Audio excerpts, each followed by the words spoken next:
Bismillahirrahmanirrahim. Assalamualaikum warahmatullahi wabarakatuh. Perkenalkan, nama saya Rizky Rahmafani dengan NIM 2042100297, Program Studi Pendidikan Guru Madrasah Ibtidaiyah, Fakultas Tarbiyah dan Keguruan, Universitas Islam Negeri Sultan Toha Saifuddin Jambi.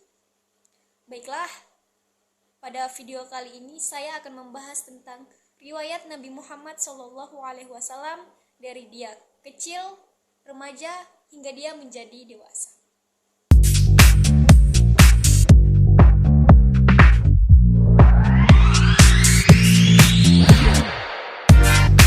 Rasulullah SAW dilahirkan di kota Mekah pada hari Senin 12 Rabiul Awal tahun 571 Masehi. Rasulullah SAW dilahirkan dari seorang ibu yang bernama Aminah dan ayah yang bernama Abdullah. Pada tahun kelahiran Rasulullah SAW tersebut disebut juga sebagai tahun gajah. Karena kenapa? Karena pada tahun tersebut pasukan gajah di bawah pimpinan Abraha Habasyah datang untuk menghancurkan Ka'bah. Tetapi dengan kekuasaan Allah Subhanahu wa taala, pasukan tersebut dihentikan oleh pasukan burung ababil yang datang dengan membawa batu-batu dari neraka. Sehingga pasukan Abraha pun dalam sekejap lenyap semua. Rasulullah SAW dilahirkan dalam keadaan yatim karena ayahnya Abdullah meninggal pada saat Rasulullah SAW masih berada di dalam kandungan. Ketika bayi, Rasulullah SAW disusui oleh ibu sesuannya yang bernama Halimatu Sa'diyah, sesuai dengan adat dan kebiasaan kaum Quraisy saat itu, yaitu memberikan anaknya untuk disusui oleh orang lain. Sebuah hadis yang diriwayatkan oleh Anas mengatakan bahwa malaikat Jibril mendatangi Muhammad SAW di saat beliau sedang bermain-main dengan anak-anak yang lainnya. Beliau kemudian diajak pergi, lalu dibaringkan, lalu dibedah dadanya dan dikeluarkan hatinya. Dari hati beliau diambil segumpal darah hitam. Lalu malaikat Jibril pun berkata, "Inilah bagian setan yang ada di dalam tubuhmu." Hati beliau lalu dicuci dengan air zam-zam dalam sebuah bokor bencana. Kemudian diletakkan kembali pada tempat semula. Lalu dada beliau ditutup kembali. Anak-anak lain yang bermain-main dengan beliau lari menemui ibu sesuan dan memberitahukan bahwa Nabi Muhammad SAW mati dibunuh orang. Semua anggota keluarga datang ke tempat beliau dan mereka melihat Muhammad SAW dalam keadaan cemas dan pucat pasi. Dengan adanya peristiwa pembelahan dada itu, Halimah Sa'diyah pun merasa khawatir terhadap keselamatan beliau, hingga dia mengembalikannya kepada ibu beliau. Maka Rasulullah pun hidup bersama ibunda tercinta hingga berumur 6 tahun. Aminah merasa perlu mengenang suaminya yang telah meninggal dunia dengan mengunjungi kuburannya di Yastrib.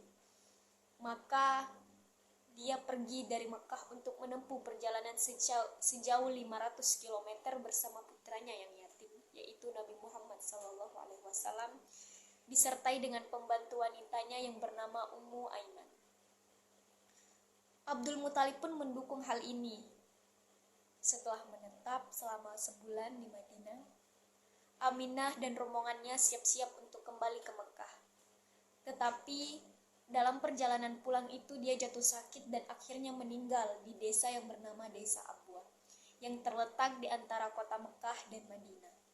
Lalu setelah kematian ibunya, Rasulullah SAW pun diasuh oleh kakeknya, yaitu Abdul Muthalib.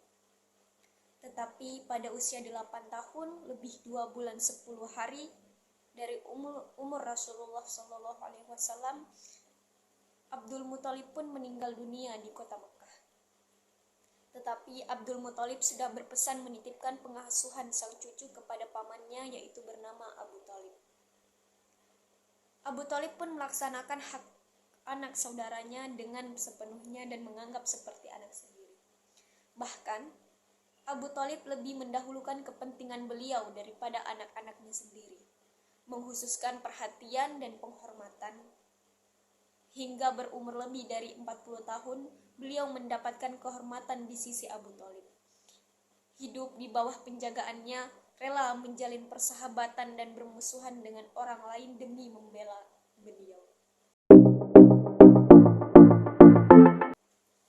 Lalu, di tengah keluarga Abu Thalib, Nabi Muhammad SAW tumbuh dan dibesarkan sejalan dengan pertambahan usianya. Bertambah kesadaran yang mendalam mengenai segala sesuatu yang ada di sekitarnya. Ia berniat keras ingin membantu kesukaran pamannya, karena banyak anak dan sedikitnya harta yang dimiliki. Ketika Abu Thalib memutuskan hendak berdagang ke Syam, Nabi Muhammad SAW pun dengan tekad bulat hendak turut pergi. Ketika itu beliau mencapai usia 13 tahun.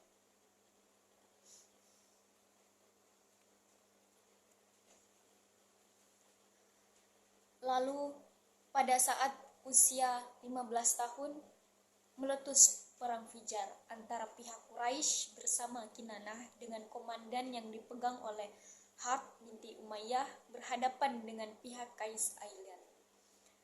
Perang ini bagi orang-orang Quraisy merupakan upaya untuk mempertahankan kesucian bulan-bulan haram, Zulqa'dah, Zulhijjah, Muharram, dan Rajab, dan Tanah Suci.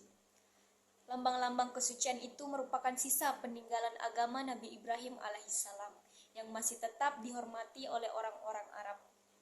Setelah Islam datang, tradisi peninggalan Nabi Ibrahim alaihissalam diakui kedudukannya oleh agama ini. Lalu, pada awal masa remaja Rasulullah SAW tidak mempunyai pekerjaan tetap. Hanya saja, beberapa riwayat menyebutkan bahwa beliau biasa mengembala kambing di kalangan Bani Sa'd dan juga di Mekah dengan imbalan berupa uang beberapa dinar. Lalu pada usia 20 tahun, beliau pergi berdagang ke Syam, menjalankan barang dagangan milik Khadijah. Ibnu Ishaq menuturkan, Khadijah binti Khuwailid adalah seorang wanita pedagang, terpandang dan kaya raya. Dia biasa menyuruh orang-orang untuk menjalankan barang dagangannya dengan membagi sebagian hasilnya kepada mereka. Sementara orang-orang Quraisy memiliki hobi berdagang. Lalu, saat berusia 25 tahun, Rasulullah bekerja sama dengan Khadijah binti Khuwailid. Khadijah merupakan seseorang saudagar perempuan yang sukses, terhormat, dan kaya raya. Rasulullah membawa barang dagangan milik Khadijah ke Syam untuk didagangkan bersama Maisarah. Setelah perjalanan dari Syam berakhir, Rasulullah membawa keuntungan yang sangat besar. Maisarah menceritakan tentang kemuliaan akhlak dan kebaikan-kebaikan Rasulullah selama berdagang kepada Khadijah. Rasulullah merupakan sosok yang jujur, cerdas, dan amanah sehingga banyak orang yang mau berbisnis dengannya, sebab tidak takut dicurangi ataupun ditipu. Setelah mendengar cerita dari Maisarah, diam-diam Khadijah mulai tertarik kepada Muhammad. Khadijah sangat berhati-hati dalam memilih suami. Bukan materi atau status sosial yang menjadi pertimbangannya, tetapi kemuliaan akhlak yang utama. Melalui perantara dari salah seorang temannya yang bernama Nafisa binti Munabbih, Khadijah menyampaikan niat menikah dengan Muhammad. Lalu segera Nafisa menyampaikan maksud dari keinginan Khadijah kepada Muhammad. Setelah Muhammad bersedia, akhirnya Khadijah menikah dengan Muhammad dengan mahar 20 ekor unta muda. Bertindak sebagai wali Khadijah saat itu adalah pamannya bernama Amr binti Asad. Dan khutbah nikah adalah Warokah bin Naufal yang dilanjutkan kembali oleh paman Muhammad, Abu Thalib. Menurut Al-Waqidi, usia Khadijah saat itu adalah 40 tahun dan Muhammad berusia 25 tahun. Pernikahan Muhammad dan Khadijah dihadiri oleh Bani Hashim dan para pembesar Mudar. Selama pernikahan dengan Khadijah, Allah telah mengkaruniai mereka 6 anak kepada mereka berdua. Khadijah telah melahirkan 2 anak laki-laki dan 4 anak perempuan. Mereka bernama Al-Qasim, Abdullah, Zainab, Ruqayyah, Ummu Kulsum, dan Fatimah. Baiklah, cukup sekian yang dapat saya sampaikan tentang riwayat Nabi Muhammad SAW. Lebih dan kurangnya mohon dimaafkan karena saya hanya manusia biasa. Saya akhiri dengan ucapan terima kasih dan wassalamualaikum